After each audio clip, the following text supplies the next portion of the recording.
नमस्कार किसान भाइयों, जेडी न्यूज़ यूट्यूब चैनल में आपका स्वागत है। आने वाले दिनों में धान के भाव में कितनी तेज़ी बनेगी, पिछले 2-3 दिनों से धान के भाव में डाउनफॉल का क्या कारण है, ये सब जानने के लिए वीडियो को पूरा देखें। किसान भाइयों, पिछले 3 दिनों से बासमती धान और चावल के भाव में लगातार कमजोरी देखने को मिल रही है। सीजन के टॉप भाव के मुकाबले आज भाव 200 रुपये से भी नीचे जा चुके हैं। जी हाँ किसान भाइयों, अब किसानों को लगातार चिंता होने लगी है कि कहीं 2023 की तरह धान के भाव फिर 1000 रुपये तक न फिसल जाएं। दोस्तों, आज की रिपोर्ट में हम जानेंगे धान की ताज़ा मंडी रिपोर्ट की चर्चा करेंगे। किसान भाइयों, सबसे पहले जानने की कोशिश करते हैं कि धान के भाव में इस समय मंदी आने का क्या कारण है। तो दोस्तों, आपकी जानकारी के लिए बता दें कि इस समय बासमती के बाजार में जो अस्थिरता आई है उसका कारण अंतर्राष्ट्रीय घटनाएं हैं।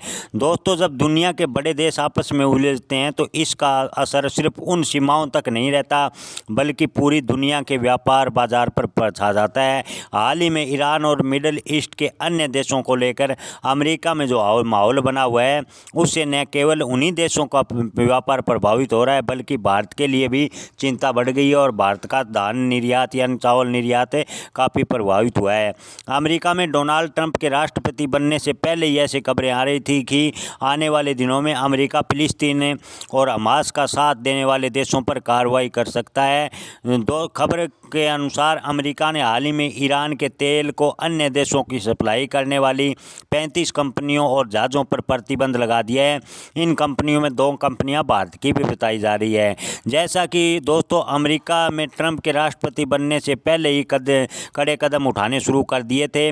पिछले दिनों राष्ट्रपति ट्रंप द्वारा कहा भी गया था कि कुछ देशों के साथ व्यापार 100% तक टैरिफ लागू करेंगे। जानकारों का कहना है कि ईरान के द्वारा इजराइल पर किए गए हमले की जवाबी कार्रवाई में ट्रंप ऐसा कर रहा है जिससे भारतीय धान बाजार पर नकारात्मक प्रभाव देखने को मिला है। भारत और ईरान का रिश्ता सिर्फ तेल तक सीमित नहीं है। ईरान भारत से बड़ी मात्रा में बासमती चावल का आयात भी करता है।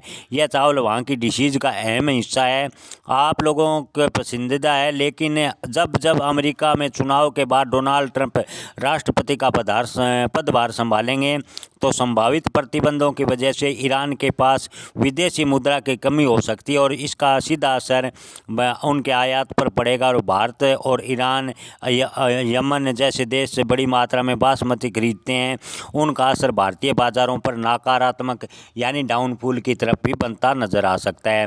ईरान के साथ साथ मिडल ईस्ट के दूसरे देश भी जैसे सऊदी अरब, संयुक्त अरब अमीरात, कतर भारत से बासमती चावल के बड़े आयातक हैं।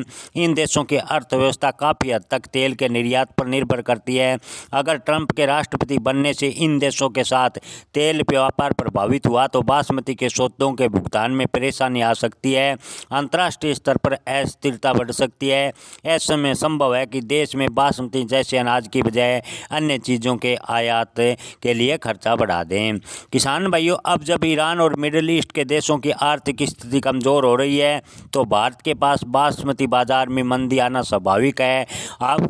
आपको बता दें कि जो निर्यातक व मिलर्स हैं वो फूंक कर कदम रख रहे हैं कि अगर डोनाल्ड ट्रंप के सत्ता संभालते ही अगर अंतर्राष्ट्रीय स्तर पर माहौल ख़राब होता है तो बासमती धान के भाव में बड़ी गिरावट हो सकती है।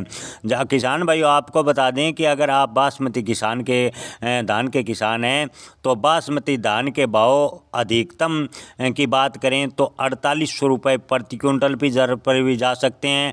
अगर ट्रंप के राष्ट्रपति बनने पर अंतर्राष्ट्रीय माहौल ख़राब होता है तो बासमती 11-21 के धान 3800 रुपये पर भी आ सकते हैं।